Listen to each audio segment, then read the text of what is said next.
d'appuyer sur le bouton pour lever la main si vous avez une question. Ça sera plus pratique et plus agréable pour nous.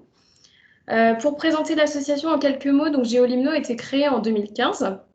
C'est une association qui agit en faveur de l'environnement et qui permet de créer un lien entre les gestionnaires et les chercheurs sur la thématique des milieux aquatiques. Donc, son bureau est composé d'un président d'honneur, donc Laurent Touchard. Le président de l'association est Quentin Chauffel. Le vice-président, M. Pascal Bartou. Trésorier, Tarek Nasser. Et le secrétaire, Simon Caillé. Donc, l'association œuvre pour la valorisation des milieux aquatiques et pour améliorer la connaissance de ces milieux. On a un deuxième volet de l'association qui tend à se développer en ce moment, c'est celui de l'éducation à l'environnement. Donc on commence à développer cet axe pour rendre accessible au grand public les travaux scientifiques et techniques pour que ce soit plus facile. Par ailleurs, le 13 mars, on présente une conférence de Monsieur Laurent Touchard sur la question « Les étangs réchauffent-ils les cours d'eau ?» Donc si vous souhaitez y accéder, vous nous envoyez simplement un mail, c'est le 13 mars. Et puis, on vous donnera toutes les informations. Dans la continuité des travaux effectués, un colloque est co-organisé avec l'Université d'Orléans les 10 et 11 mai 2021.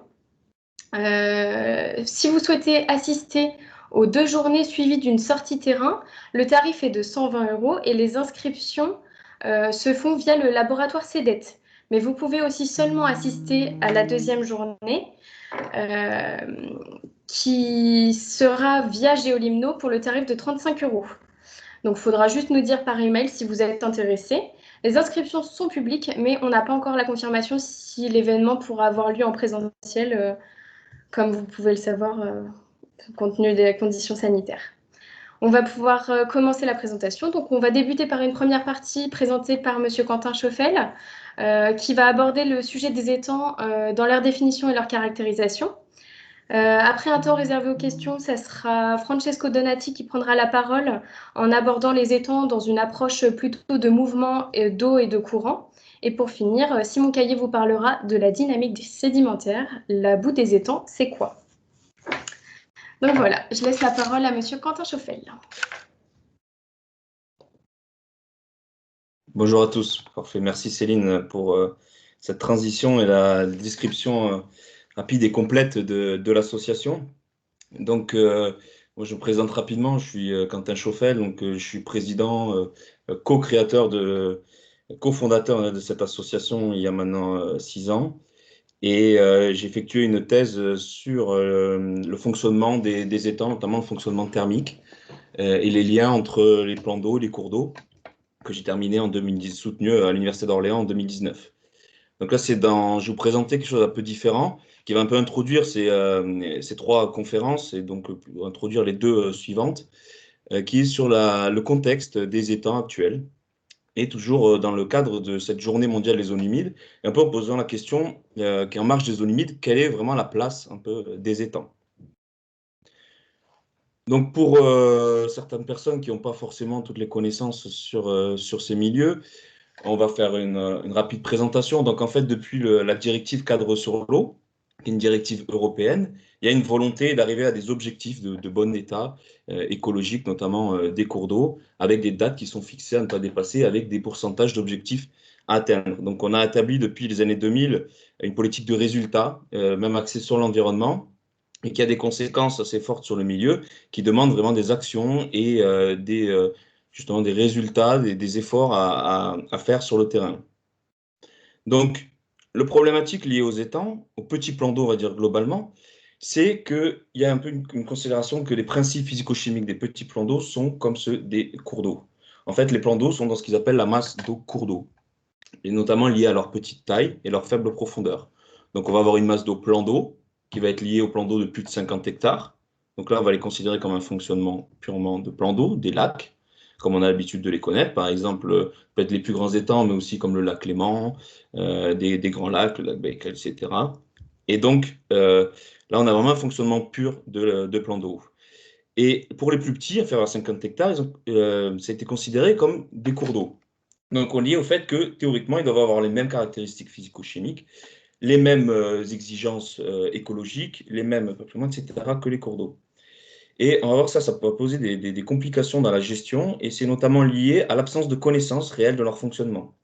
Ça sent qu'en œuvre, justement, beaucoup de recherches qui commencent à s'axer de plus en plus sur ces milieux, leur fonctionnement, comment ils évoluent, même si ce sont des petits plans d'eau peu profonds, est-ce qu'ils sont comme des cours d'eau, comme des lacs, est-ce qu'ils ont leur fonctionnement propre, et comment les distinguer. Donc, en fait, du fait de toutes ces problématiques et de la considération des étangs comme dans le cours d'eau, enfin, masse d'eau, cours d'eau de la DCE, ils sont souvent vus comme des aspects négatifs. Donc, en fait, ces étangs sont vus comme des barrières à la continuité écologique et sédimentaire, peuvent pas empêcher la migration des poissons. Ils sont vus comme des facteurs aggravant les conditions de température, d'évaporation, etc., mais rarement basés sur une vraie connaissance et du fonctionnement de ces milieux. Et donc, en fait, ils sont face à des menaces d'effacement. Beaucoup sont menacés ou ont été effacés, notamment s'ils sont situés sur cours d'eau ou aussi au creusement de zones humides. Donc là, sur cette présentation, on va un peu se focaliser entre les étangs et les zones humides. Donc, il y a toutes ces problématiques et pourtant, les étangs, c'est quand même des milieux qui ont beaucoup d'intérêts, qui ont de fortes convoitises quand même locales. Ils ont des intérêts que vous connaissez sûrement mieux que moi pour la plupart, mais économiques, pisciculture, pêche de loisirs, pêche sportive, même de détente, de loisirs, donc socioculturels, avec du tourisme aussi. Pour certains territoires, ce sont des vraies attractivités territoriales locales, hein. Il y a certains territoires qui sont axés sur l'intérêt, sur l'attractivité de ces milieux-là. On voit par exemple l'étang de Belle-Bouche dans la Brenne, un milieu très rural, assez éloigné de la mer, etc., où on voit qu'il y a quand même une plage aménagée avec beaucoup de personnes, sur la photo en haut à droite. En bas à gauche, c'est une vidange également d'un étang, enfin une pêche, vidange avec pêche de l'étang. Et il y a aussi des intérêts quand même écologiques. C'est reconnu pour être des milieux qui ont une très forte biodiversité, qui ont un intérêt écologique fort et qui ont des particularités qui sont intéressantes de mettre en avant. Et notamment ici avec une photo, je vois le parc naturel de la Brenne. Et ce qui est intéressant, c'est que si l'association Géolimno a fait une enquête l'année dernière, dirigée par Romain Garcia, j'ai vu qui est présent parmi nous, et qui en fait a enquêté sur plus de 500 personnes via un questionnaire en ligne envoyé d'un point de vue aléatoire, donc tout le monde pouvait répondre, ouvert au public. Et par exemple, sur la question que je vous montre en bas à gauche, c'était la question, c'est quels sont les lieux que vous appréciez le plus visiter pendant les vacances, une note de 1 à 10. Et c'est intéressant, bien sûr, la mer arrive en premier, je peux tout dire quanti, mais les rivières aussi, les lacs naturels, tout ce qui est cet aspect quand même un peu plus naturel. Mais les étangs arrivent devant les lacs de barrage, devant les lagunes même, donc ces espaces quand même littoraux, et devant les zones humides, les tourbières et les marais. Donc ce point de vue-là, c'est intéressant, c'est qu'en France, on a une politique forte vis-à-vis des zones humides, on va le voir un peu par la suite, c'est leur préservation, leur gestion, leur valorisation qui est assez forte, et il y a beaucoup de moyens qui sont mis en avant, très peu pour les étangs. Et finalement, c'est représentatif de 500 personnes, donc c'est quand même un panel assez large, même si ce n'est pas non plus toute la France, mais les étangs sont quand même vus comme des points de vue plus positifs, plus attractifs, plus intéressants à les visiter que les zones humides, d'après cette enquête. Et toujours d'après cette enquête, dans la question du qualitatif, enfin de l'adjectif pardon qu'on utiliserait pour qualifier, pour décrire un étang dans le paysage, donc c'est les adjectifs qui ont été proposés, de attractif permet de diversifier, apporte une plus-value, détériore, contraint ou sans avis. Eh ben, on voit que clairement, sur ces mêmes 500 répondants, sur cette même enquête, il y a une forte plus-value de ces plans d'eau. C'est attractif, ça permet de diversifier les milieux, les paysages, et ça apporte une réelle plus-value. Donc c'est intéressant parce qu'on est un peu sur une ambivalence entre les politiques publiques locales qui sont plus axées sur quand même une destruction de ce milieu, sur une valorisation des zones humides, et finalement une vision du territoire, une vision de la population qui est quand même très favorable vis-à-vis de ces milieux-là. Donc, en quelque sorte, je vous ai parlé un peu des étangs, mais on pourrait se demander ce que sont les étangs. Qu'est-ce qu'un étang? Et je ne vais pas vraiment rentrer dans cette discussion parce que, d'après le public qu'on a vu, quand même beaucoup d'entre vous sont des personnes qui sont propriétaires d'étangs, gestionnaires, qui travaillent ou qui ont l'habitude quand même de connaître ces milieux-là. Et les deux conférences qui suivent vont vous permettre de comprendre un peu mieux ce qu'est un étang. Mais nous, ce qui nous intéresse ici, c'est vraiment de les comparer avec des zones humides, puisqu'on est dans la journée mondiale des zones humides, et il y a très peu de conférences quand même sur les étangs. C'est ce qu'on a remarqué. Beaucoup sur donc zones humides, les prairies humides, les tourbières, les marais, certains sur des rivières, des têtes de bassin. Et les étangs sont rarement considérés. Donc on peut se poser la question si les étangs, est-ce qu'ils sont en fait des zones humides? Et ce qui est intéressant, c'est de voir que sur la définition loi sur l'eau, donc la législation française, les étangs ne sont pas considérés comme des zones humides. Par contre, il y a leur partie de marge, donc les marges, ce qui peuvent être la partie un peu littorale des étangs et aussi les queues d'étangs, qui peuvent être vues comme des zones humides, puisque dans la définition, ce sont des milieux inondés ou gorgés d'eau. Et pour reconnaître ces milieux-là, il faut faire soit un inventaire de la flore pardon, qui est présente, qui doit être typique d'une zone humide, soit un sol qui doit être hydromorphe, qui doit être gorgé d'eau. Et donc, les plans d'eau, tout type de plan d'eau, dans cette loi sur l'eau, ne sont pas considérés comme des zones humides. Donc, dans la définition française, la loi française, les étangs ne sont pas des zones humides. Et pourtant, ce qui est intéressant, quand même un peu plus loin, dans la définition Ramsar, donc Ramsar, c'est en 92 une conférence sur les zones humides pour leur protection, pour leur valorisation à l'échelle mondiale, que la France a signé, ratifié, donc il y a un protocole avec une signature. Et certaines zones humides en France sont des zones qui sont étiquetées Ramsar, donc avec une gestion, une valorisation et un intérêt écologique qui est fort. Et dans cette définition de Ramsar, qui est beaucoup plus scientifique, les étangs sont des zones humides, puisque les zones humides sont considérées comme des plans d'eau jusqu'à 6 mètres de profondeur maximale. Donc 99% des étangs, pour plus, rarement plus profond que 6 mètres, sont vraiment considérés comme des zones humides dans cette définition. C'est le même cas pour la définition Man Biosphere de l'UNESCO, et comme dans beaucoup de définitions scientifiques, puisqu'on a en fait des capacités, un fonctionnement qui peut être proche des zones humides, avec un fonctionnement d'épuration, avec des fonctionnements de décantation, aussi sur le milieu, avec des échanges entre l'eau et l'atmosphère qui peuvent être proches de ceux des zones humides. Donc scientifiquement, on est vraiment dans ce concept-là de zone humide, alors qu'il est intégré dans la loi sur l'eau comme milieu humide, comme un plan d'eau, ou comme un cours d'eau, comme on l'a vu tout à l'heure. Donc, à l'intérieur de tout ça, on a quand même une difficulté à définir et à identifier la place des étangs dans tous ces ensembles hydrologiques. Est-ce que c'est un cours d'eau, d'après une certaine loi? Est-ce que c'est un plan d'eau, mais très différent, par exemple, entre un petit étang et le Baïkal ou le lac Léman, ou d'autres autres grands plans d'eau? C'est différent aussi d'une lagune. Pourtant, on appelle aussi les étangs, par exemple, les étangs du sud de la France, les étangs des Landes, les étangs de Thau, étangs de l'Or. Pourtant, ce sont des lagunes aussi. Donc, on a cette complexité qui peut être aussi linguistique, juridique et scientifique, qui fait que les étangs, on a une difficulté à les placer, à leur donner une définition et à leur donner un statut. Et c'est aussi lié au fait qu'ils soient assez peu étudiés et qu'il y ait besoin vraiment d'approfondir ces connaissances-là pour réussir à le classer un peu plus dans une partie ou dans l'autre. Donc là, ce que je voulais vous montrer aussi, c'était que, vu sur la loi sur l'eau, les étangs ne sont pas considérés comme des zones humides.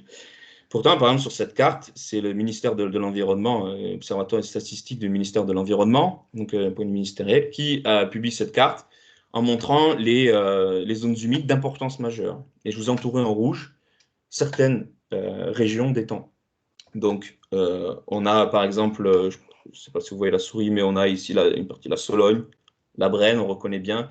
Les étangs ici, on serait plus étangs de Champagne, enfin les plans de milieu humides de Champagne, ici de Moselle, Veuvre-Moselle, et ici Dombes, j'aurais pu rajouter le Forez, etc., certaines autres régions.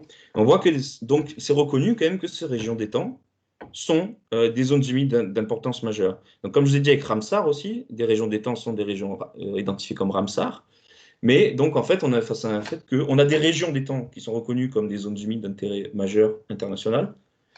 Et le seul étang, par contre, lui, a du mal à être reconnu comme avoir les mêmes caractéristiques et les mêmes intérêts écologiques. Et une autre question, c'est aussi où sont situés les étangs, en fait. Finalement, on connaît peu, on sait peu la localisation des étangs et on a très peu d'inventaire là-dessus. C'est assez intéressant parce que souvent, on regarde dans la langue française, ils estiment à quelques dizaines de milliers de plans d'eau en France. Alors que je vais vous parler d'un inventaire qui fait partie ici de Pascal Bartou, donc qui est chercheur à l'Université d'Orléans et qui est membre de l'association Géolimno, et qui a fait un inventaire et qui a plus de 550 000 plans d'eau en France, dont plus de 200 000 étangs. Donc on a une quantité impressionnante d'étangs. Et en fait, on sait assez peu où est-ce qu'ils sont situés, comment ils sont situés, parce que c'est des plans d'eau qui sont souvent en milieu privé, ou forestier, ou cachés, ou peu accessibles, peu visibles, non visibles ou très difficilement visibles avec les méthodologies d'analyse spatiale, par exemple, avec des photos aériennes. C'est pas aussi visible que les grands lacs, et rarement mis en avant. Donc on a peu d'inventaire et ça n'aide pas à leur identification et à leur préservation, en quelque sorte. Donc il y a vraiment un besoin de connaissances en dehors des grandes régions que je vous ai montrées, qu'on retrouve ici. Donc l'inventaire de Pascal Barthou, on retrouve ici la Sologne, la Brenne, les Dombes, pardon, et même aussi une partie de la Bresse, et ici le pays des étangs, les étangs mosellans et la Veuve. Et en fait, ce qui est intéressant, c'est qu'il y en a beaucoup plus de régions, d'étangs beaucoup moins connus.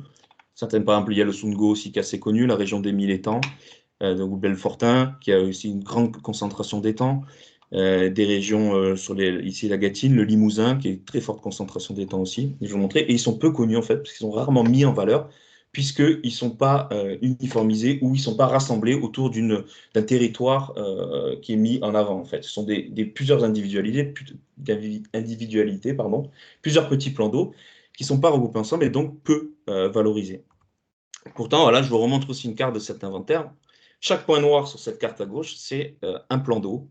Donc parmi les 550 000, donc pas forcément un étang, mais c'est quand même un plan d'eau de plus de 0,1 hectare. Donc on est souvent identifiable, donc on est souvent quand même sur la limite des étangs. Et donc on retrouve les grandes concentrations ici. Donc là, on voit les plus fortes concentrations d'étangs. Et je vous ai remis ceux qui étaient identifiés sur la carte du ministère de l'Environnement.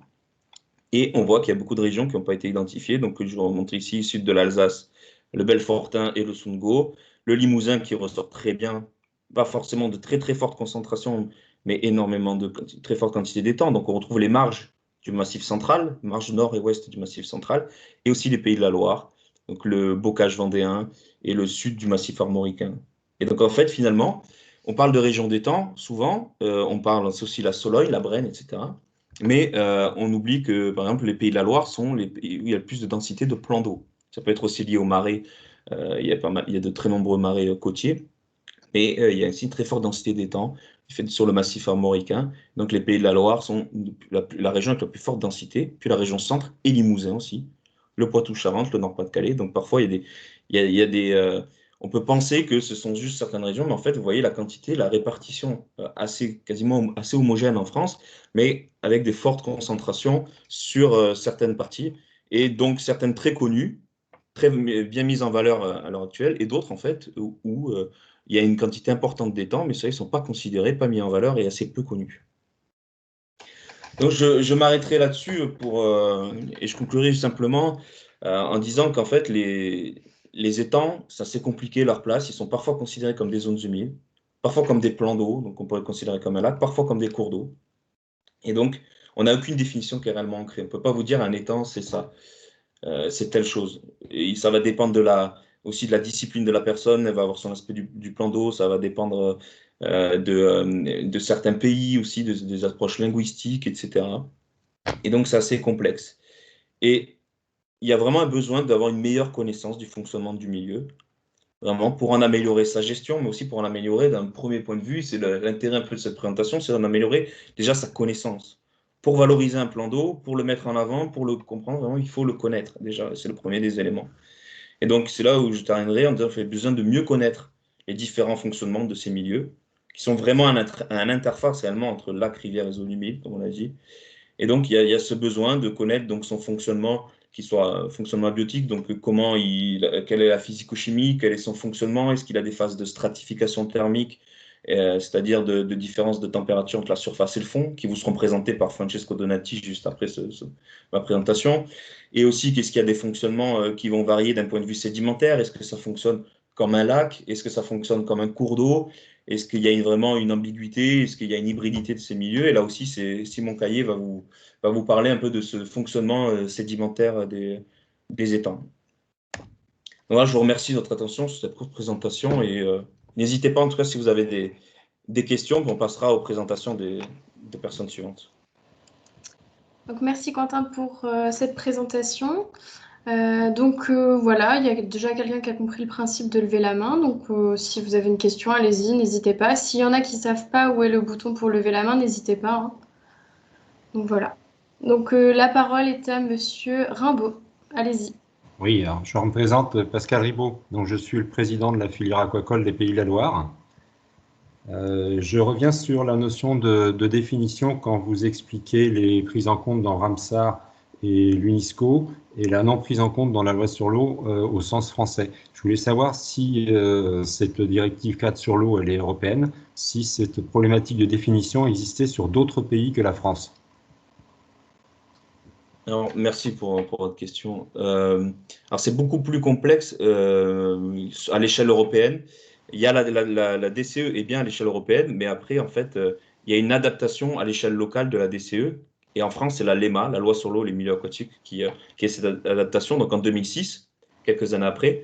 Donc, en fait, la DCE donne des grandes tendances, mais les adaptations, elles sont particulières aux échelles locales. Et sur les étangs, c'est très complexe, justement. Il y a certains endroits où, au contraire, ils sont considérés comme des zones humides.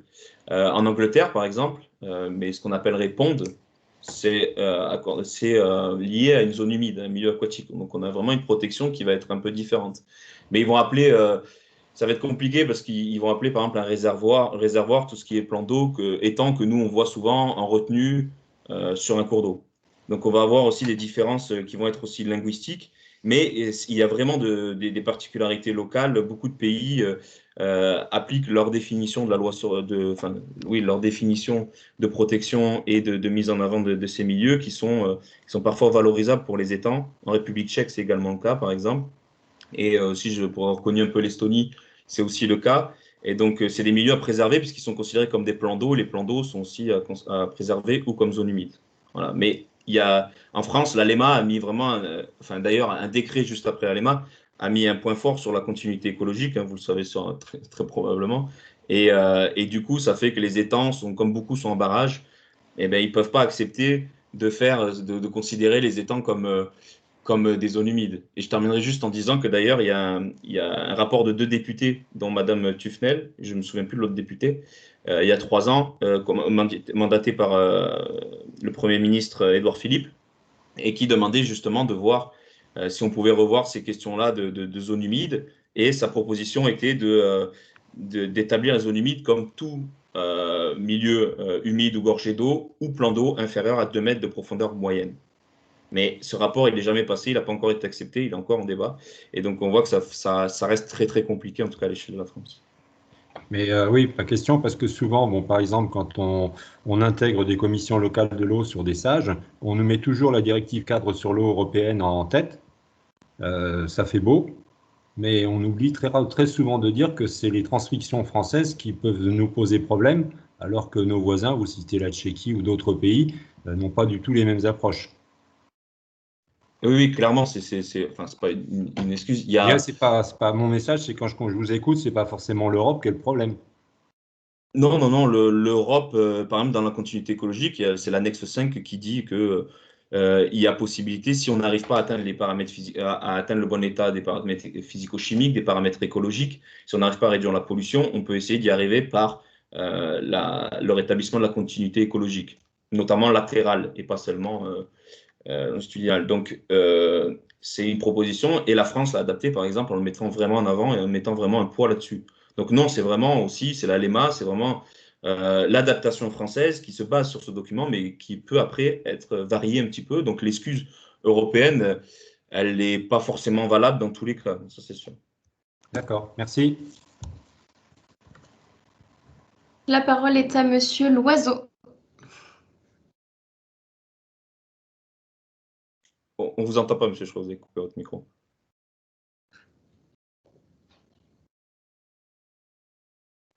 Je sais pas, monsieur Loiseau, on ne vous entend pas? On vous entend pas? Ça y est, ça va mieux. Excusez-moi. Parfait. Excusez-moi, je n'avais pas mis mon micro. Bonjour, merci beaucoup pour cette belle présentation qui était très claire. Et j'avais une question, mais en premier lieu, c'est la question d'Alain Marié qui a des problèmes de connexion. Il peut se connecter, il peut entendre, mais il ne peut pas intervenir. Et il pose la question suivante, quel est le pourcentage d'étangs en barrage de cours d'eau? Donc je pense que c'est au niveau de la France. Alors là, moi, je ne peux pas donner des chiffres. Je sais que les étangs, il y a une très forte proportion d'étangs qui sont en barrage de cours d'eau. Ça dépend aussi souvent régionalement des intérêts régionaux. Quand ce sont des plaines, des étangs sur plaine alluviale type Brenne, je pense qu'il connaît bien. C'est assez particulier. C'est des étangs qui sont peu sur cours d'eau. À l'inverse, Limousin, il y a beaucoup d'étangs en cours d'eau. Les grands étangs de Moselle, c'est aussi pareil, ce sont des grands étangs qui barrent des cours d'eau. Je n'ai pas le chiffre, il faudrait demander à M. Bartou. Je ne sais pas si Pascal Bartou est là, je n'ai pas eu de... Non, il n'est pas là. Mais il faudrait lui demander, parce que je pense que lui, il a ce chiffre dans sa base de données. Moi, je pourrais dire des bêtises, mais je sais qu'il y a des particularités régionales qui sont assez fortes, comme certains sont profonds, ils sont assez profonds en Limousin, quand ils le sont peu sur des plaines comme en Sologne, etc. Mais beaucoup sont en barrage de cours d'eau, mais je n'aurais pas de chiffre. Très bien. Et ben, j'avais une question concernant les critères scientifiques majeurs et sensibles, je dirais, qui motivent l'effacement d'un étang aux yeux de l'administration. Est-ce qu'il y a une définition bien délimitée sur des critères majeurs qui font que finalement, quand il faut prendre une décision sur l'effacement d'un étang, parce que c'est pas rien de dire on efface un étang, bon, sur le papier ça se fait tout seul, mais la valeur d'un terrain elle est divisée par 10. Et donc, quels sont les critères sensibles? Alors, effectivement, il y a les problèmes thermiques, etc. Mais qu'est-ce qui fait qu'à un moment donné, l'administration déciderait officiellement de l'effacement d'un étang? Est-ce que c'est en discussion, ces critères, ou est-ce qu'il y a déjà un canevas bien défini? Alors, scientifiquement, je ne pense pas qu'il y ait de critères vraiment qui puissent justifier à 100% l'effacement. Souvent, c'est la continuité écologique, comme on dit, ou la continuité piscicole. Et donc, c'est vraiment mesurer le fait que ça a été fait à des échelles, par exemple l'échelle du Cher, où voir qu'il y a des concentrations importantes d'espèces au pied des barrages, on est sur les grands barrages, pas sur des étangs, où ils arrivent à montrer scientifiquement que souvent il y a des regroupements à ces endroits-là qui prouvent qu'il y a des difficultés à remonter, et donc on a certains endroits où il y a peu de poissons, etc. Ça peut être un des critères qu'ils utilisent, mais sinon, sinon c'est souvent quand même des aspects plutôt politiques, et c'est surtout l'étude du cas par cas. On est souvent, voilà, je pense que, enfin, moi, à ma connaissance, il n'y a pas vraiment de moyen de dire, vu qu'on a ça, il faut absolument le supprimer. Ça peut être, par exemple, lié, ou comme on a dit, ben, si on identifie un impact thermique qui peut être fort, dans ce cas-là, et qu'on a un besoin, et qu'on a des espèces thermosensibles à l'aval, qui sont importantes, qui sont en diminution, qui sont obligées d'être là, qu'on ne peut pas préserver, par exemple, il peut y avoir des questions d'effacement, mais surtout, avant tout, d'aménagement. D'ailleurs, hein, c'est dit sur la directive, enfin, la LEMA, qui est d'abord, avant tout, il faut favoriser l'aménagement, la gestion pour réductrice, en fait, d'impact, et après, amener à l'effacement si jamais on ne trouve pas de compromis, si jamais c'est trop cher pour le propriétaire, si jamais, etc. Mais scientifiquement, il n'y a pas lieu à dire, d'ailleurs, s'il y a effacement ou non, sauf pour la continuité, justement, si on a un besoin de remontée de poissons, si on a vraiment une étude de problème ou un stock de sédiments important. On verra avec Simon Caillé, par exemple, qui dit que là, on a vraiment un comblement important du fait de la dynamique du cours d'eau qui fait que ce plan d'eau, il va être rapidement comblé, où il y a des problèmes forts qui demandent une gestion et des finances importantes, par exemple, pour régler ce problème-là. Ça peut être à réfléchir, mais sinon, il n'y a pas de règles des scientifiques, puisque scientifiquement, il n'y a pas de... un étang, comme on dit, c'est un fonctionnement qui est différent d'un cours d'eau, donc on ne peut pas les comparer, on ne peut pas les mettre à l'égal, et on ne peut pas les justifier par rapport au fonctionnement différent le fait qu'ils doivent exister ou non. En fait. Très bien, merci beaucoup. Donc, c'est au cas par cas. Merci beaucoup. Oui, beaucoup. Oui. C'est au tour de Fabrice Pierti. Désolée si j'écorche le nom. Hop, vous pouvez activer votre micro pour poser votre question et ensuite on passera à la prochaine partie si plus personne n'a de questions. Oui, voilà. Oui, donc Fabrice Pierti, j'ai un étang en Moselle, entre Goulet et Bourgonville. En fait, je n'ai pas de question particulière. Hein, je ne suis pas un très grand spécialiste. En tout cas,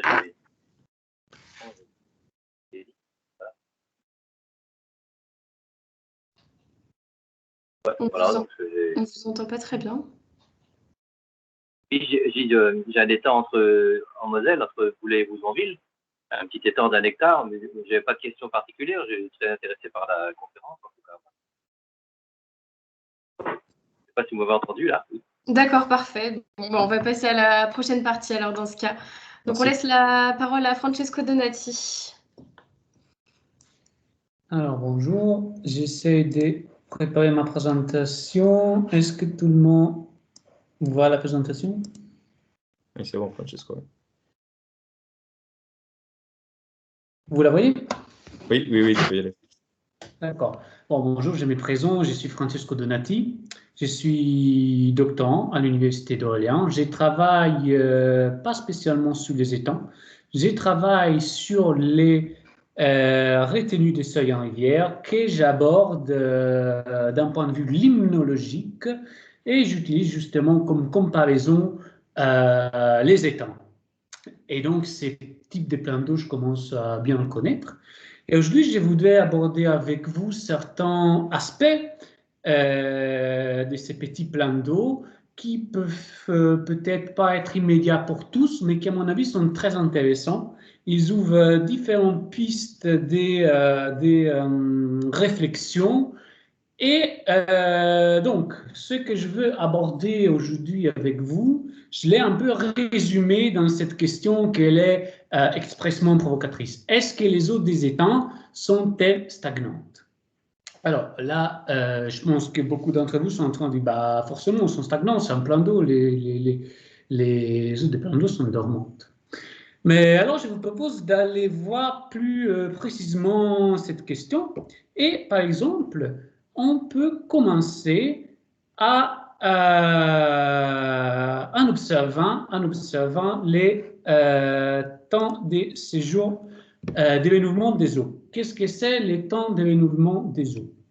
C'est les temps moyens qui doit s'écouler pour que les volumes stockés à un moment donné dans un plan d'eau soient remplacés entièrement par les apports postérieurs, c'est-à-dire par les apports des tributaires qui alimentent un rue étenu, un étang, etc. En gros, ces paramètres nous disent combien de temps une petite molécule d'eau passe à l'intérieur du plan d'eau. Nous dit ces paramètres, c'est un peu une grandeur qui nous permet un peu de comprendre si, combien une eau elle est stagnante, si elle est très stagnante ou pas stagnante. Alors, donc je vous propose 3 exemples. Prenons les temps d'événement des eaux du lac Léman. Le lac Léman, un très grand lac avec un grand volume d'eau. Et dans ces plans d'eau, les temps de renouvellement des eaux, il est de 12 ans. C'est-à-dire, si vous êtes une petite molécule d'eau qui entre dans l'élément, pour aller d'un bout à l'autre du lac, vous employez 12 ans. Vous employez les temps qu'un enfant emploie pour devenir un adolescent. Donc, des temps de renouvellement des eaux très longs. Prenons un deuxième exemple. Les lacs de Serre-Ponçon, peut-être que quelqu'un le connaît, c'est un très grand lac des barrages, cette fois, donc un lac artificiel. Je pense les plus grands, si je ne me trompe pas, c'est le plus grand lac des barrages de la France métropolitaine. Et ici aussi, on est face à un discret volume d'eau, naturellement pas comparable à celui du lac Léman. Et ici, le temps de renouvellement des eaux, il est de 6 mois. C'est-à-dire une petite molécule d'eau qui entre dans ces lacs au 1er janvier, il sortira en juin, au début de juin, avant l'été. Prenons maintenant un étang, l'étang des Barentales, qui, comme vous verrez au cours de cette présentation, sortira à plusieurs reprises. Alors, l'étang des Barentales, comme tous les étangs, c'est des petits plans d'eau. Il n'y a pas un grand volume d'eau contenu dans ce type de plans d'eau. Et ici, les temps de renouvellement des eaux, il est à peine de 3 jours. C'est-à-dire que si une petite molécule d'eau il est entrée hier dans les temps des Barentales, elle sortira dimanche. Demain.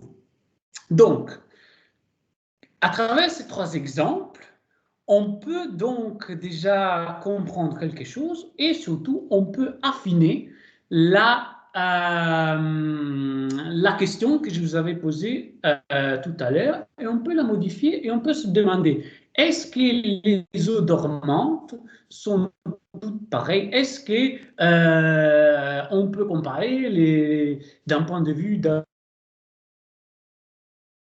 les temps des Barentales avec les lacs Léman. Donc, au cours de cette présentation, j'aborderai, j'espère le plus clairement possible, ces sujets en se focalisant sur 2 aspects. Les aspects hydrodynamiques et les aspects thermiques qui revêtent une grande importance. Ce sont des milieux aquatiques, peu importe si ce sont des milieux aquatiques d'eau courante ou des milieux aquatiques d'eau stagnante.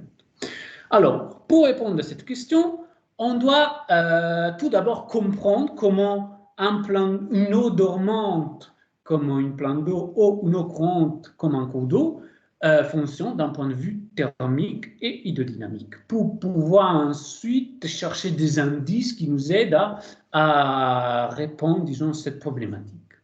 Alors, commençons par les eaux dormantes et prenons les aspects thermiques.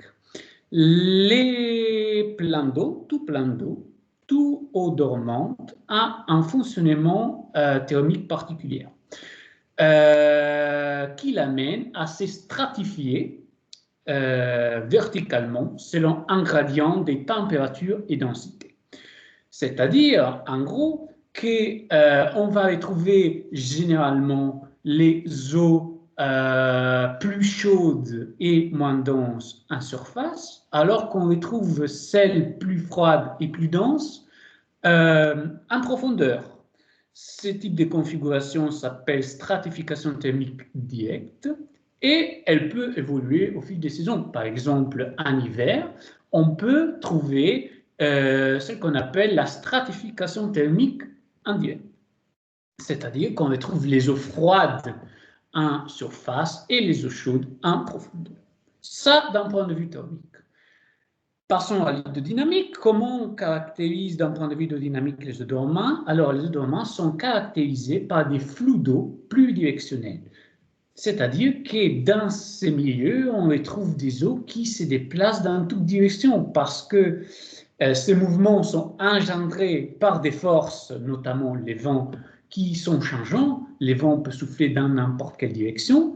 Les vents peuvent y être comme ne peuvent pas y être. Et donc, les mouvements des eaux des plans d'eau sont pluridirectionnels et inconstantes et à faible énergie. Donc, ça, d'un point de vue des eaux dormantes. Allons voir, par contre, comment elles marchent, les eaux courantes. Alors, les eaux courantes, dans les eaux courantes, il est nécessaire de commencer, par contre, par l'hydrodynamique. Parce que l'hydrodynamique, dans les eaux courantes, comme vous pouvez bien le déduire, c'est très important. Et elle est caractérisée par des écoulements unidirectionnels qui écoulent toujours et constamment de l'amont vers l'aval sous l'effet de la force de gravité.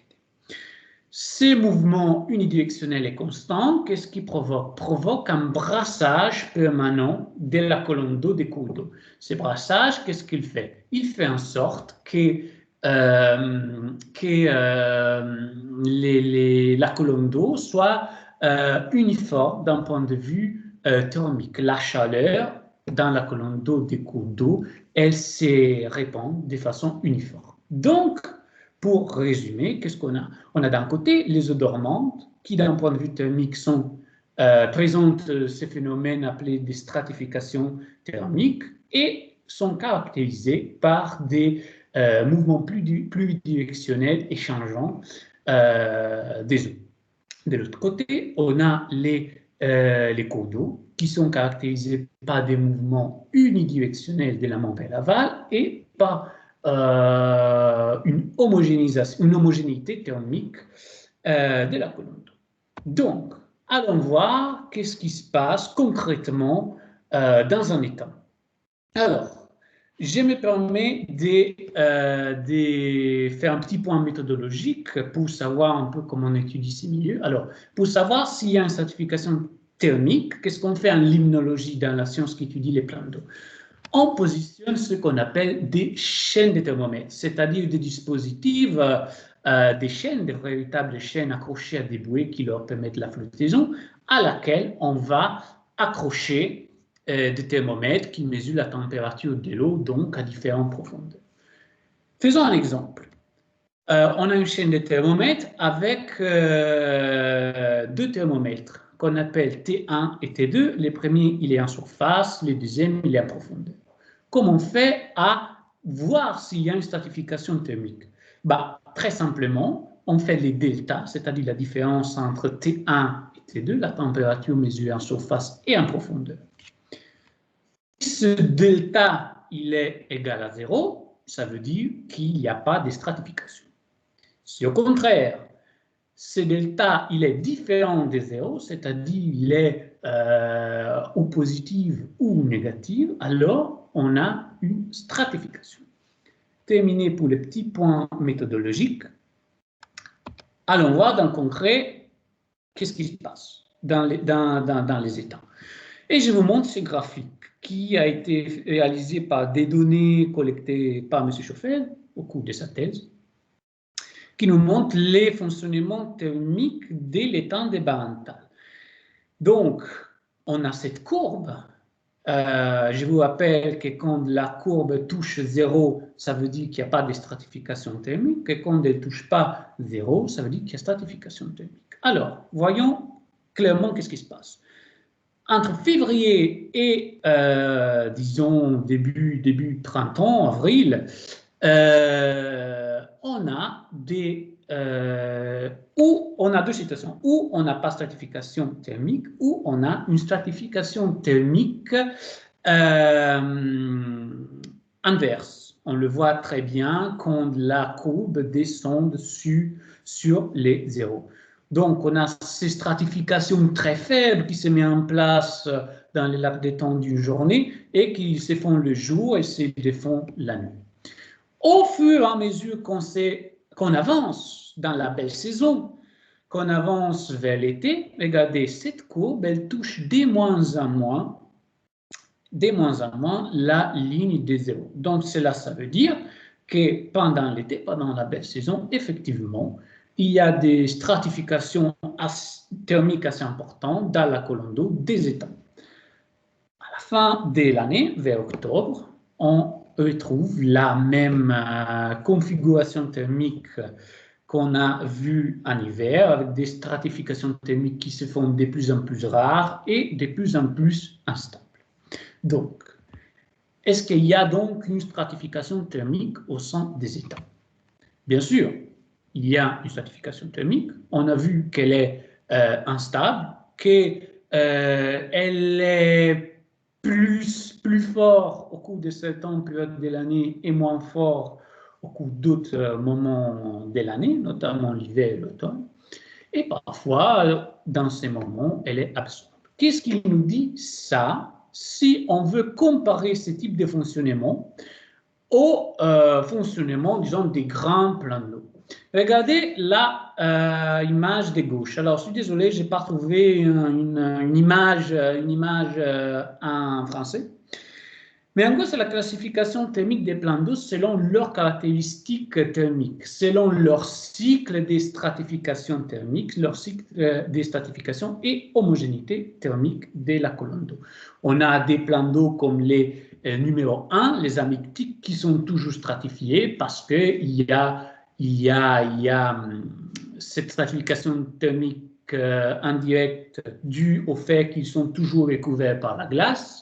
Après, on a par exemple des latitudes comme la nôtre, en milieu tempéré, on a normalement les plans d'eau qui alternent deux phases de stratification thermique en hiver et en été et deux phases d'homogénéité thermique en hiver et en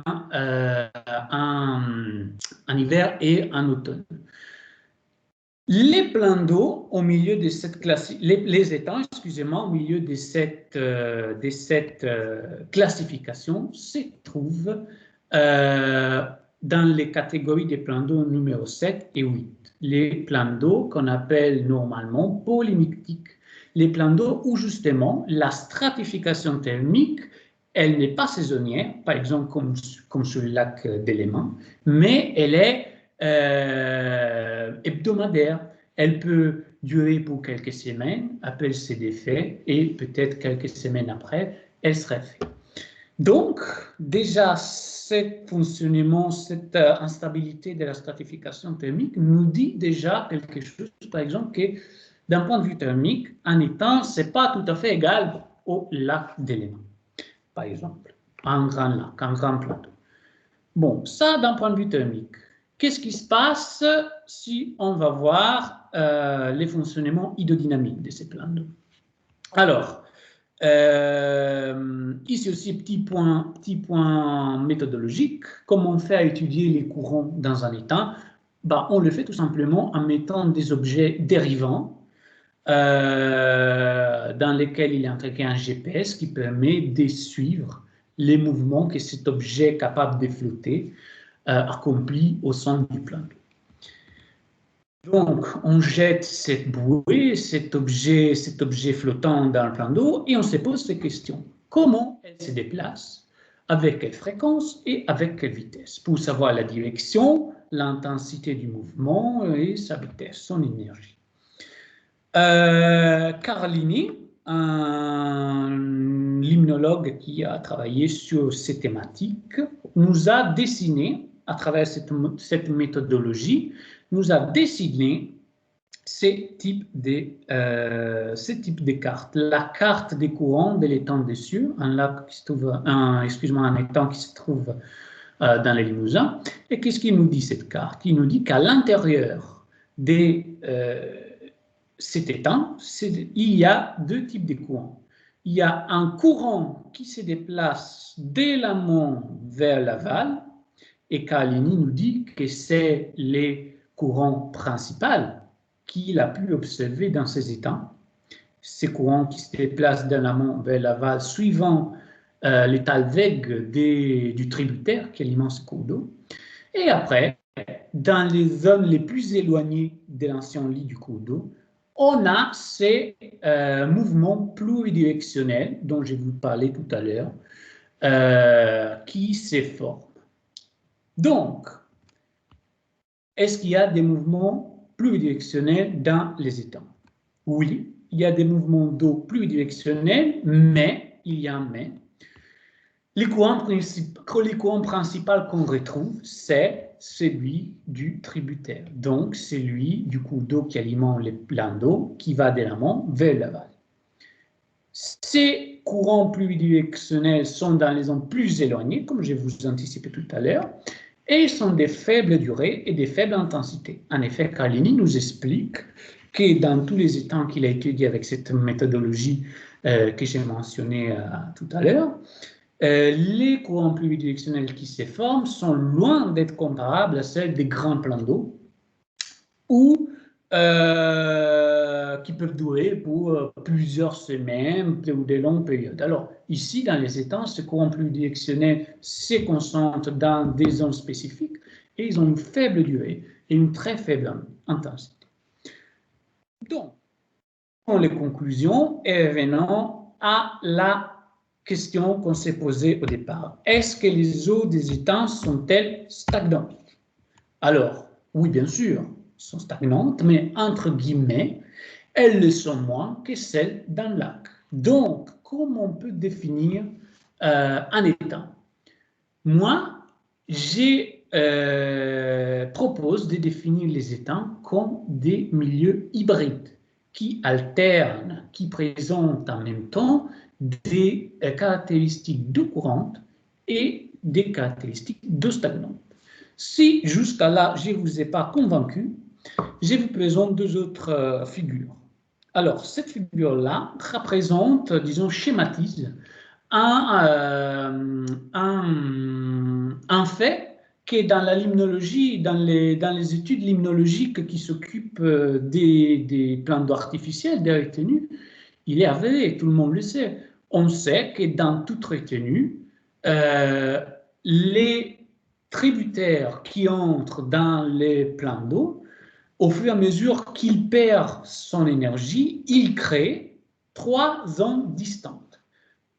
À l'embouchure entre les tributaires et les plans d'eau, on a la zone qu'on appelle fluviatile, où on trouve des caractéristiques écosystémiques, disons, typiquement lotiques, typiques des côtes. À l'opposé, on a une zone lacustre, où on trouve des conditions écosystémiques, par contre, typiquement l'antique, typique des eaux stagnantes. Entre ces deux zones, on a une zone appelée de transition qui présente des conditions lentiques ou lentiques, qui présentent en même temps des conditions qui ne sont ni vraiment stagnantes ni vraiment courantes. Je vous fais un exemple concret de cette zonation de retenue, qui à mon avis il est très très parlant, il est très très beau. Là aussi, grâce à des données collectées par Quentin Schoffel dans l'État des Bas-Antales. Alors, lui, il a utilisé un peu cette méthodologie des chaînes, il a mesuré sur la verticale la température de cette retenue. Et qu'est-ce qu'on voit? Regardez les schémas en bas qui nous présentent un peu la distribution de la chaleur au sein du plan d'eau. Tout à l'ouest, entre les distances qui vont de 1 à 5 environ, on a des eaux fraîches. On a les eaux du tributaire qui rentrent dans les plans d'eau, qui sont plus fraîches. Et on les voit très bien dans ces schémas, comment les tributaires ils rentrent, ils s'enfoncent dans les plans d'eau. Et donc, on distingue très bien quelle est la zone fluviatile sous la forte influence du tributaire. Allons maintenant tout à l'est, entre les distances qui vont entre 9 et 12. Qu'est-ce qu'on a ici? On a des eaux très chaudes, typiques des plans d'eau. Et on a ici donc la zone lentique, la zone où il y a des stratifications, on les voit à peine ici, ces stratifications qui se forment avec les eaux plus chaudes en surface et celles moins chaudes en profondeur. Entre les zones 6 et 8, on a par contre la zone de transition. Donc, on voit très bien, à travers cette figure, ces deux cas que je vous ai montrés, l'hybridité de ces plans d'eau, des étangs qui ne sont pas totalement lentiques, mais qui ne sont pas totalement lotiques. Donc, tout ça pour dire quoi? Prenons tous les arguments, tous les éléments qu'il nous a donnés dans la présentation d'avant Quentin. Pour ce qui concerne la position des étangs au sein de ces lois, Quentin nous a dit que les étangs ne sont pas considérés comme des masses d'eau similaires au lac, et ils sont insérés d'office dans les masses d'eau cours d'eau. Alors, sur la base de ce que je vous ai dit, de ces éléments scientifiques que je vous ai apportés, je demande, est-ce que les étangs ne mériteraient pas un cadre juridique à part? Alors, moi, je vous ai présenté l'hybridité des étangs. Moi, sur les retenues des seuils que j'étudie, il y a aussi ce type de fonctionnement moins développé, mais on retrouve ici aussi une certaine hybridité. Donc, tous ces milieux artificiels qui apparemment posent beaucoup de problèmes, pourquoi on ne les mettrait pas dans une catégorie, dans une masse d'eau à part, pour mieux les étudier, pour mieux les préserver, etc. Alors, je n'ai pas de réponse à cette question, je pose cette question pour lancer une réflexion. Dernière question, c'est quel bénéfice pour la biodiversité? Alors, on sait que plus les écosystèmes sont variés, plus il y a des biodiversités. Alors, dans un étang qui présente des conditions stagnantes et des conditions courantes, est-ce que la flore et la faune peuvent pas bénéficier de ces deux conditions? En fait, on a un point de rencontre entre deux fonctionnements différents et donc, théoriquement, on devrait trouver une biodiversité plus développée. Donc, là aussi, la question est, est-ce que c'est vrai que les étangs, c'est vraiment ces êtres méchants qui détruisent la nature, qui détruisent la faune et la flore des milieux aquatiques, ou alors sont des petits coffres des biodiversités, justement grâce à leur hybridité. Là aussi, je n'ai pas des réponses. Là, on peut ouvrir la réflexion. On peut, dans le futur, on peut envisager, on peut espérer qu'il y a des recherches là-dessus. Je vous remercie de l'attention. C'est un peu ce que je voulais vous dire. Et s'il y a des questions, je suis disponible. Merci Francesco pour ta présentation. Est-ce qu'il y a des personnes qui veulent poser des questions? N'hésitez pas à lever la main sur Teams, on vous donnera la parole. Allez-y, monsieur Loiseau. Voilà, je ne veux pas monopoliser la parole, mais je pense que le cadre juridique… Alors, merci beaucoup pour cette belle présentation, très didactique, hein, c'était vraiment agréable, là aussi. Et je verrais bien dans un cadre juridique la notion de vidangeabilité, je sais pas comment, la notion de vidange, parce que je dirais que c'est un argument fort pour défendre les étangs, qui sont actuellement, semble-t-il, non pas en péril, mais qui sont en plein questionnement. Et dans la mesure où un étang est vidangeable, on est capable de le gérer, on est capable de l'assainir, on est capable de lutter contre les parasites. Enfin, les pisciculteurs en parleraient bien mieux que moi. Moi, je suis un simple petit propriétaire d'étang. Mais je pense que le cadre juridique serait renforcé avec une notion d'étang vidangeable.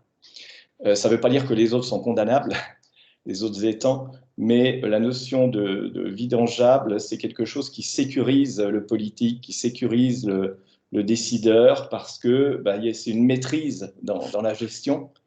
Et vous, en tant que doctorant, vous êtes un expert. Et si le politique vous posait au moment, à l'heure actuelle, la question, qu'est-ce que vous répondriez? Quelle serait votre réponse en termes de défense d'un cadre juridique, c'est-à-dire l'avis de l'expert scientifique par rapport à une évolution de la législation dans le domaine? Est-ce que vous avez une idée là-dessus? Alors, vous avez dit effectivement, il y a beaucoup de recherches encore à faire, mais par rapport à ce qu'on connaît, par rapport au côté hybride, effectivement, que vous avez abordé, est-ce que vous pensez que la notion de vidange, d'un plan d'eau vidangeable est quelque chose d'important et qui doit être traité d'une façon spécifique ou pas?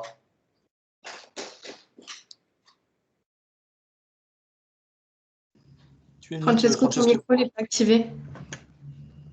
Pardon. Je mettrai la notion de vidangeable justement dans ce fonctionnement hybride.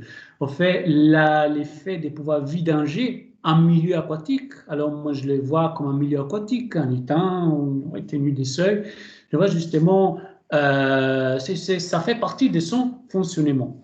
Et à mon avis, voilà, par exemple, on ne peut pas vidanger les lacs Léman. C'est une particularité de ce type de milieu. Et justement, elle pourrait être insérée dans ces faits d'hybridité.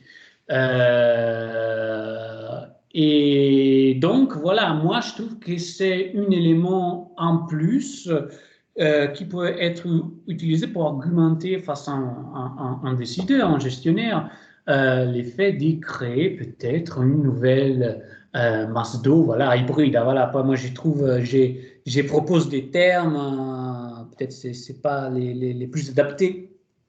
Voilà. Merci beaucoup.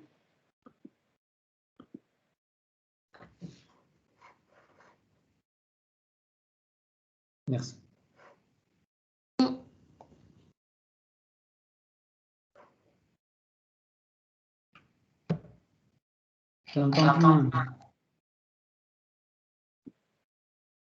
Je crois qu'il y a M. Chauffel qui a demandé la parole. Ouais, je vois, moi aussi, mais Non, pardon, c'était une erreur de manipulation.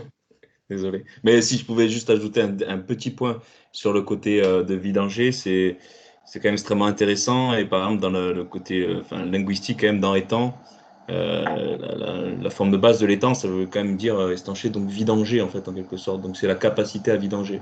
Après, il est vrai que ça risque de réduire, à part au seul étang vidangeable, d'un point de vue déjà d'équipement et d'entretien, parce que beaucoup d'étangs sont aussi plus vidangeables.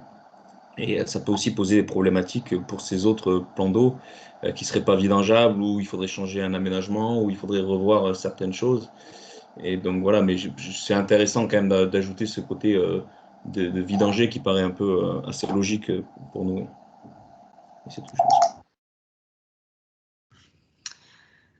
Ok, donc si personne n'a d'autres questions, on va pouvoir passer à la dernière partie de notre conférence, donc celle qui est présentée par Monsieur Simon Caillé. Donc je lui laisse la parole. Tac.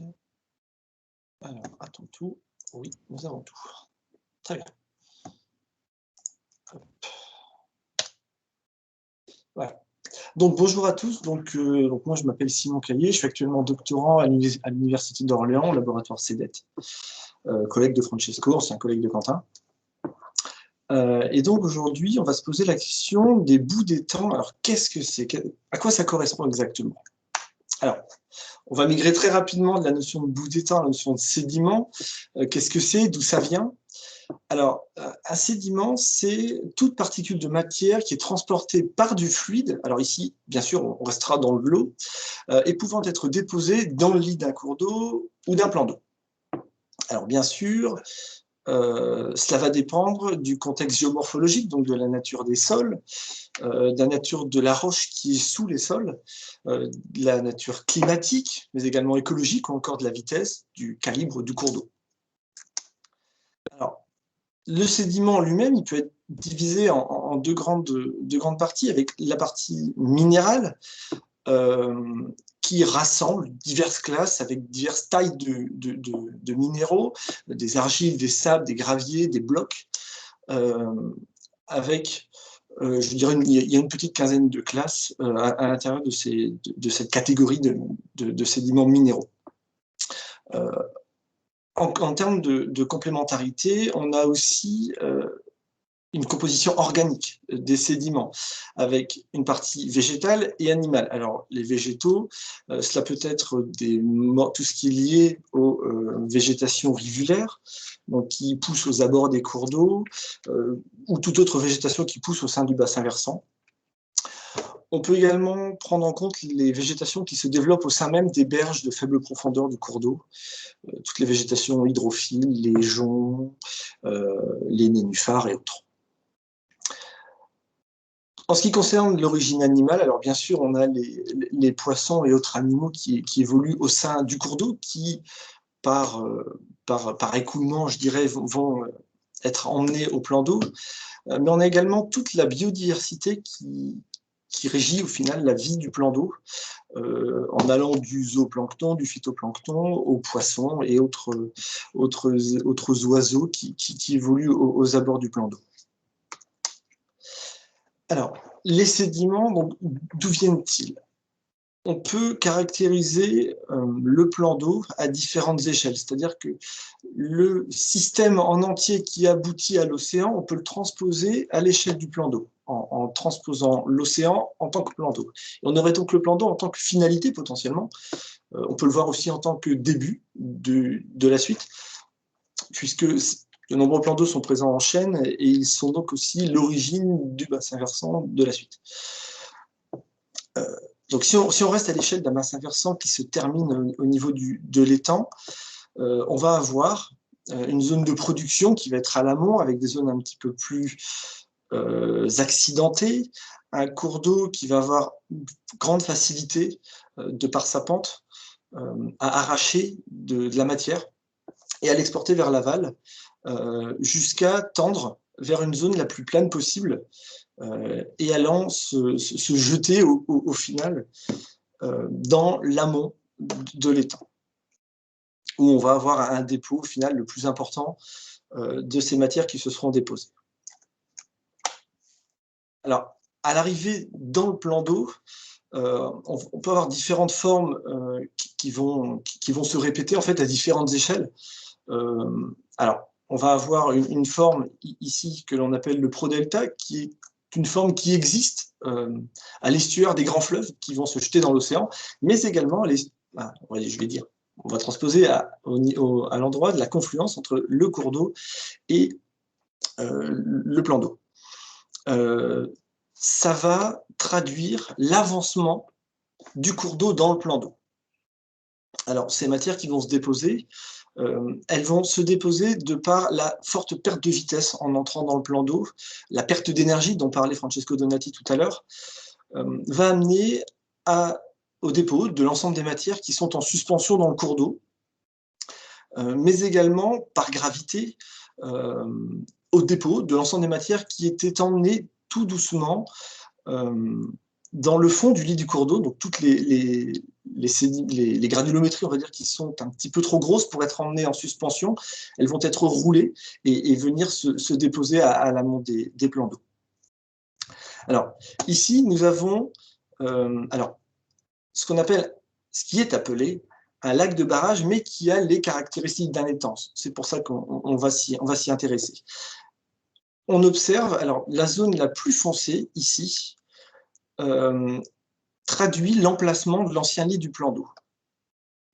Alors, dans un premier temps, les sédiments vont se déposer dans les formes les plus en creux, au sein même des plans d'eau. On va donc avoir un comblement progressif, d'abord de l'amont, puis vers l'aval, où l'ancien lit du cours d'eau va se combler. Alors, en zoomant un petit peu sur la partie amont de ce même étang, on va aussi pouvoir observer que la partie de la queue d'étang, ou le fameux prodelta dont on parlait tout à l'heure, va se combler, mais peut faire ressurgir d'anciennes dynamiques de cours d'eau. Je m'explique. On peut voir ici en 1972, donc avant la création de cet étang, le cheminement en pointillés bleus du cours d'eau, avant la conception de l'étang. Lors de sa mise en eau, donc la limite en eau de l'étang était celle-ci. Petit à petit, au fil des années, les sédiments vont se déposer et la végétation va se développer et, je dirais, petit à petit, elle va fixer l'ensemble des sédiments qui vont se développer. Elle va fixer l'ensemble des sédiments qui vont se déposer, plutôt l'ensemble des atterrissements, les différents bancs de sable ou autres bancs de sédiments vont se figer, vont se végétaliser, et ici, on va avoir le cours d'eau qui va un petit peu refaire son chenal au sein même de l'amont du plan d'eau. Alors, on peut aussi se poser la question des plans d'eau. On les rend souvent responsables de beaucoup de choses. Alors, est-ce qu'il faut les voir comme des pièges ou comme des sources de sédiments? Divers articles scientifiques montrent que, si une grande partie des matières peuvent être arrêtées, elles ne le sont pas à 100%, même si, alors les matières effectivement qui roulent au fond du lit, elles sont arrêtées pour leur part à 100% par la présence d'un ouvrage. Les matières qui sont en suspension dans l'eau, de par la perte de vitesse, la perte d'énergie, vont décanter, donc vont se déposer dans le fond du plan d'eau sur des valeurs entre 65 et 90%. Dès l'entrée de la retenue, en fait. Elles ne vont pas aller... Ah, j'entends quelque chose. Non, c'est un micro, pardon. Donc, c'est donc ce qui va constituer la majorité de la notion de piège concernant les plans d'eau. Après, on va avoir les plans d'eau comme source de sédiments où les berges qui forment le plan d'eau constituent plutôt des apports directs de matière avec, si la pente est relativement forte ou est présente, on va dire, des apports par les précipitations, des apports suite à des érosions éoliennes, donc liées au vent, ou encore simplement le fait d'emmener la végétation automnale, je veux dire l'ensemble des feuilles mortes, directement dans le plan d'eau. Le vent va avoir d'autres actions. Francesco Donati en parlait tout à l'heure. Il va pouvoir créer des vaguelettes, il va pouvoir créer des courants. Et les berges qui seront le plus longtemps soumises à ces courants, à ces forces, donc les berges qui sont sous le vent, vont se retrouver légèrement érodées. Alors l'eau, la force des vagues va permettre de saper, on appelle ça un sapement de berge. Elles vont donc éroder au niveau de l'eau, le niveau de l'eau étant ici. Elles vont venir éroder, grignoter petit à petit les berges, quitte à pouvoir causer certains effondrements parfois. Et on peut potentiellement retrouver également des arbres entiers qui sont emmenés de par l'action de l'eau qui va grignoter par en dessous. Alors, en parlant des arbres, les arbres vont également causer une importante retenue. Le système racinaire va permettre de verrouiller, de bloquer les berges, et ça aussi, ce sont des phénomènes qui sont à prendre en compte. Alors, pour résumer, on peut dire que les apports dans le plan d'eau, on peut compter cela comme un tiers, un tiers, un tiers. On va avoir un tiers des tributaires, on peut avoir un tiers, jusqu'à un tiers des apports directs des berges, mais également un tiers du fonctionnement de l'ensemble des êtres vivants. On appelle ça biocénotique, interne au plan d'eau. Donc l'ensemble de la biodiversité peut générer jusqu'à un tiers de matières qui sont présentes dans le plan d'eau. Alors, comment quantifier ces sédiments? Alors, de nombreuses techniques existent. Elles ne sont pas toutes adaptées aux mêmes tailles de plan d'eau. Je dirais le LIDAR, qui peut se gérer par avion, a notamment été utilisé pour quantifier les sédiments présents au sein de la baie du Mont-Saint-Michel, par exemple. À l'échelle des temps plus petits, on peut utiliser l'échosondeur ou la mire graduée, qui va permettre des résultats relativement précis. Alors, ça va demander de réaliser un véritable quadrillage du plan d'eau, mais de par l'utilisation de la mire graduée, on va pouvoir avoir des résultats assez précis de l'épaisseur de sédiments présents dans le plan d'eau.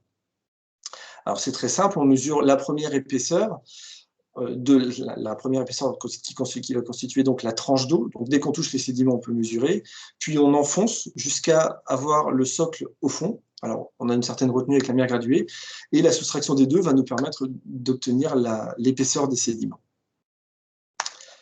Quelle valorisation peut-on envisager pour justement ces sédiments?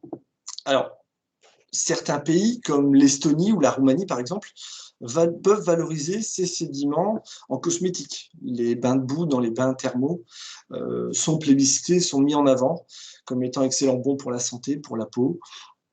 Voilà, c'est une valorisation qui peut être intéressante. On va également prendre en compte la valorisation agronomique, qui peut amener directement, je dirais, à l'épandage de sédiments dans les champs ou à l'intégration au sein de compost pour être réutilisés dans différents cas.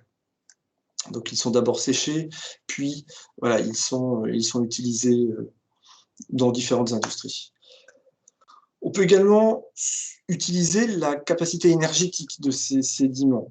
Alors, on peut potentiellement en incinérer certains dans des chaudières industrielles, des verreries, des cimenteries. Cela peut être une option de valorisation. On peut également avoir une valorisation énergétique par récupération de biogaz, où les boues, alors, si elles sont dites polluées, elles peuvent être enfouies avec selon, je dirais, des caractéristiques chimiques limites. On estime qu'elle est polluée, mais qu'elle ne présente pas de grands risques. Et donc, on va donc de grands risques de diffusion des éléments chimiques qu'elle contient. Et on va donc autoriser à son enfouissement. Ou alors, on peut également lui faire intégrer la filière donc dite de fermentation des déchets stockés, où la fermentation va donc générer des biogaz. En conclusion, on peut dire que, alors, il est vrai qu'un plan d'eau est, de par ses fonctionnements, je dirais, généraux, voilà, ils sont destinés à se combler. Mais il faut aussi les percevoir en tant que zone de décantation. Leur capacité de piégeage d'éléments chimiques est très importante. Et effectivement, la capacité épuratoire, elle s'apparente quand même au fonctionnement qui est plébiscité des zones humides. Des solutions de valorisation donc, existent et devrait, à mon sens, être mise en avant pour aider à la gestion des plans d'eau. Merci de votre attention. Merci Simon pour cette présentation. Donc toujours pour le même principe, si jamais vous avez des questions, levez la main sur Teams, on vous donnera la parole.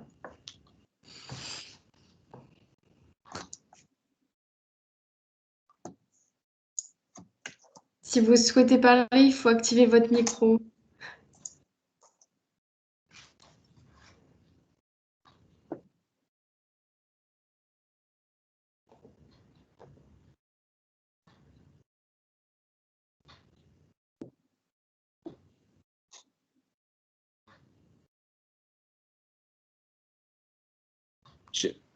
J'avais juste une question, Quentin Chauffel. Pour toi, Simon, tu parles qu'on peut détecter les couches de sédiments à l'échosondeur. Comment tu fais? Est-ce que c'est tous les échosondeurs? Il y a des échosondeurs en particulier qui permettent d'avoir vraiment le fond du plan d'eau et la couche de sédiments. Alors, si je ne dis pas de bêtises, tu le sais, voilà, tu le sais également, hein. Ça va dépendre de la caractéristique de certains échosondeurs. Certains vont passer d'autres noms. Je parlais surtout pour l'épaisseur des sédiments, voilà, de l'utilisation de la mire graduée. C'est la méthode qui reste, à mon sens, la plus précise. Ça va être la plus chronophage en termes de temps, mais voilà, à mon sens, ça reste la plus précise aujourd'hui. D'accord, merci. Ça fait la plus rustique, mais ça reste quand même finalement une des plus fiables. Ouais. Ok, merci en tout cas pour la présentation.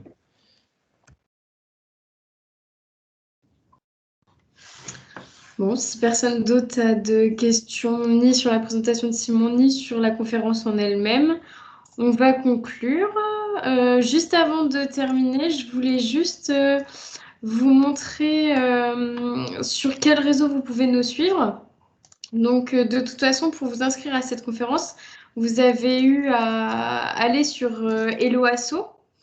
Donc, c'est le lien qu'on vous a envoyé. Je ne sais pas si vous voyez, là, j'ai partagé normalement une fenêtre. Voilà. Alors là, c'est Géolimno. Là, c'est notre Facebook. Donc, vous pouvez nous suivre sur Facebook. Je ne vois pas, Céline. On voit rien, Céline. Ouais. Ah, là, c'est bon ou pas? Non. Alors, attends.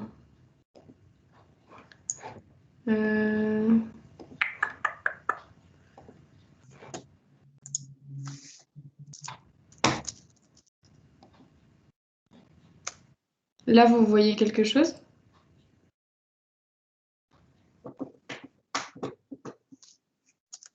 Non. Est-ce que là, c'est bon? Là, c'est bon. Voilà.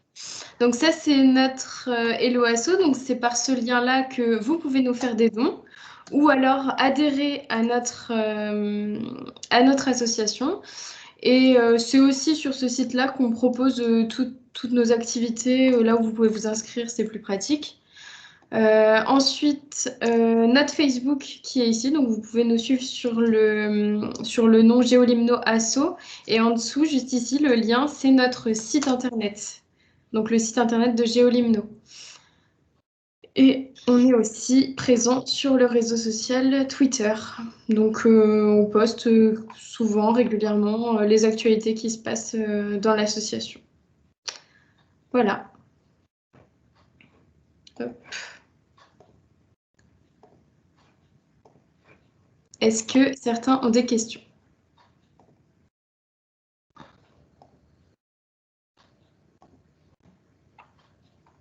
Parfait. En tout cas, s'il n'y a pas de questions, je voulais déjà aussi remercier Céline, hein, merci, notre animatrice, pour toute cette belle animation de conférence et pour tout le travail que fait de valorisation de l'association. Et comme elle a dit, il va y avoir d'autres conférences comme ça dès la prochaine, le 13 mars, du professeur Laurent Touchard sur la question les étangs réchauffent-ils les cours d'eau. Donc là, ce sera une petite conférence d'un peu 30 à 45 minutes sur une seule thématique.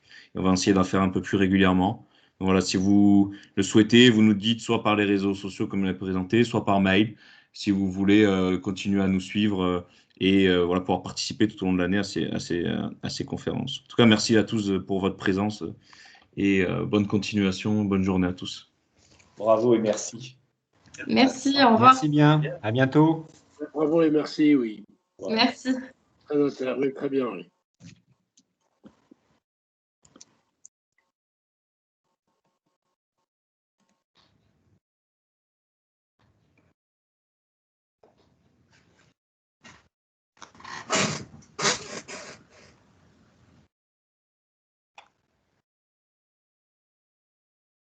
Il fallait attendre la fin pour réussir à vous voir, Alain. On a vu que ça avait marché apparemment.